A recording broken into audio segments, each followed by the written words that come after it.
哇塞! From the response to my last video and from talking to people, one thing's very clear is that a lot of people feel anxious a lot of the time.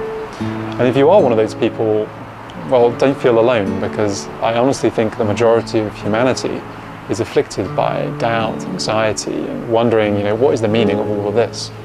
And the tip that I gave in my last video, which was "this too shall pass," was a way of trying to get over those tough times and understanding that everything in this world is impermanent, including your bad feelings.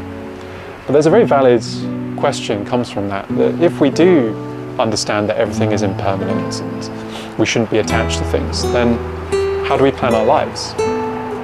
Isn't this just a philosophy of sum, which is what someone said, which I think is an interesting point.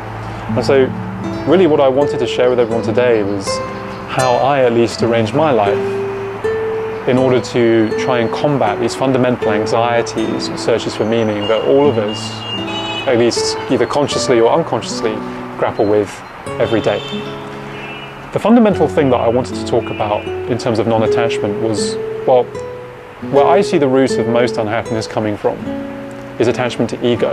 In my last video I used the specific example of a bag, a material object, but actually I think it's deeper than that. Ego is basically your narrative, your self-image, what you tell yourself about yourself, or even more perniciously, what you think other people think of you. Attachment to that image or that narrative is truly, I think, at the root of much of what causes problems in the world and problems with us individually. Why do I say that? Well, your own narrative is not under your control and it is not permanent. So clinging to that self-image is what fundamentally causes an issue for you or causes this anxiety. Very simple example, and let me know if this sounds familiar. You want to look nice, and so you invest a huge amount of money in buying clothes. You buy moisturizer. If you're a woman, maybe you buy makeup. If you're a man, you buy expensive aftershave, whatever, right? You buy all of these things to make yourself look younger and more beautiful. But you know that one day you're going to get old, and then your looks are going to go. Will people still love you? Do you look as good as like that guy or that girl next door? Are you in fashion? Have you bought the right stuff? Oh no, my clothes are suddenly, you've got holes in them, they've got problems, I've got to replace them. Hundreds and hundreds of anxieties skim through your mind every single day, and you can't control them. Even if you're feeling good in that moment, you just bought your bag, you just bought your nice new coat, you're still thinking, will I be good enough? Am I conforming to the self-image that I've told myself that I am a good-looking, smart person? It may be the same with a job. Your self-image is because your bosses say you're doing a great job, you're great at this job, you're going to earn lots of money, you're going to get lots of promotions. And then your anxiety is the following. Am I going to lose my job? Is the new bloke doing better than I am? Will I actually get that promotion in future? Does my boss actually like me? What about in 10 years' time? Will my industry be disrupted? Will it even be here? Oh no, this guy already got 100 million RMB and I haven't got anywhere near that amount of money, and so on and on and on it goes. And no matter what you do, you can never escape that cycle of anxiety and look into the future. This is what I mean by ego, that self-image, and this is fundamentally, I believe, at the root of much of our anxiety and unhappiness. Okay, so we've diagnosed the problem, but what is the solution? Well, how do we combat our own ego? Well, there's a lot of philosophy, a lot of religion. It actually is grounded on achieving that precise aim, and a lot of Buddhism actually that I referred to in my last video is about achieving that precise aim. Let me give you some of the things that I use myself, and then I'll talk a little bit about Buddhism at the very end. What I use myself really is a few steps when I'm ever doing anything or making any plans or buying anything, when I take any action really. The first is I really ask myself, what is my intention behind it?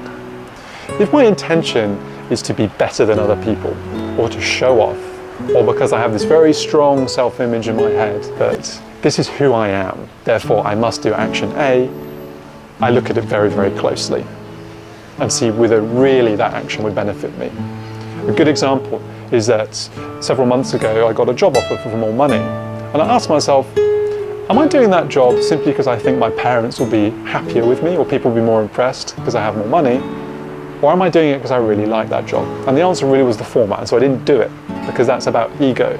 And so, as I said in a previous video, what I've tried to do more and more is look to activities where there's intrinsic motivation to do it rather than extrinsic. that is more healthy because I'm not relying on other people's opinions and external achievements and rewards, which I have zero control over. And at least I'm relying on myself internally, which I have a little bit more control over. Now, the orthodox Buddhist viewpoint would also say that this is not good. This is also attachment. So this is where I personally have diverged slightly from the orthodox Buddhist view, but I'm telling you some of the things that at least I use in my daily life that I find practically helpful. So that's first. I seek intrinsic rather than extrinsic motivation. The second thing is to focus more on the present than on the future or the past. Most of us exist in states of unhappiness because things we think should happen haven't happened yet, or things happened in the past that we think shouldn't have happened to us. Really all we have is the present, and loads of people have told you that before, I'm pretty sure. But how do we actually translate that into practical action? Well, this goes back to another video I made, which was I try and focus more on the process than the objective. So I don't tell myself when I start something, if I don't achieve A, B, or C, this is a failure. I'm only doing this activity to achieve A, B, or C. What I do is I create a process, and then I focus all of my attention on doing high quality in the present. So for example, if I join a gym, I don't say to myself, within 4 months I must have achieved this like running time or whatever, otherwise this whole thing's a waste of time. What I tell to myself is, it would be nice if I could do that. But what I'm going to do instead is say I'm going to go to the gym 4 times a week, and when I go to the gym, I'm going to do the following exercises, and I'm going to put my heart and soul into it. So I focus my awareness on achieving quality in the present, rather than making my happiness conditional on an event in the future, which I do not know whether it will happen or not. And so the third thing I'd recommend you do is ask yourself why. Why you do things. Ask yourself that question a lot more. Why do you buy a bag? Why are you with this person? Why do you need that person to like you for you to be happy?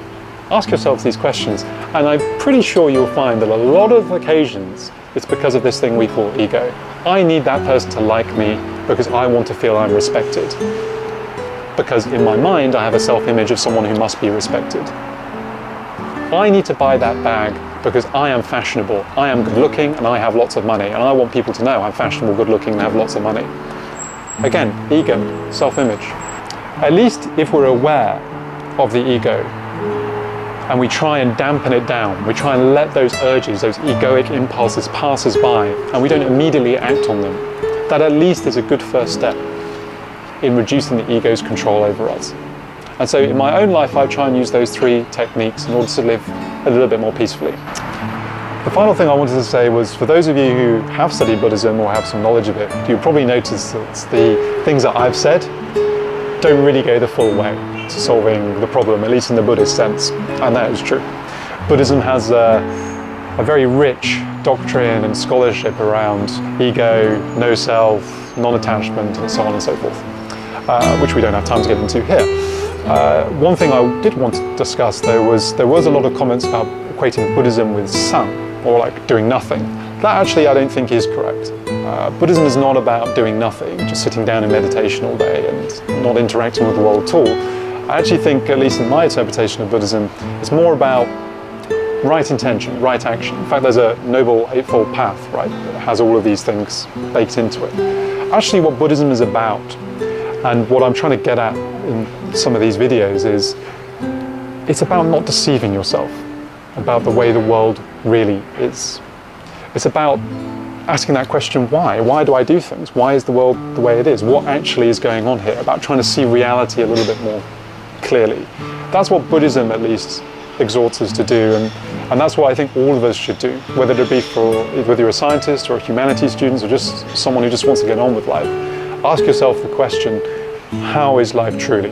And for me personally, it's my experience in thinking about it that attachment to ego is a fundamental part of what causes anxiety, and the reason it causes anxiety is because ego is impermanent and because we have no control over it.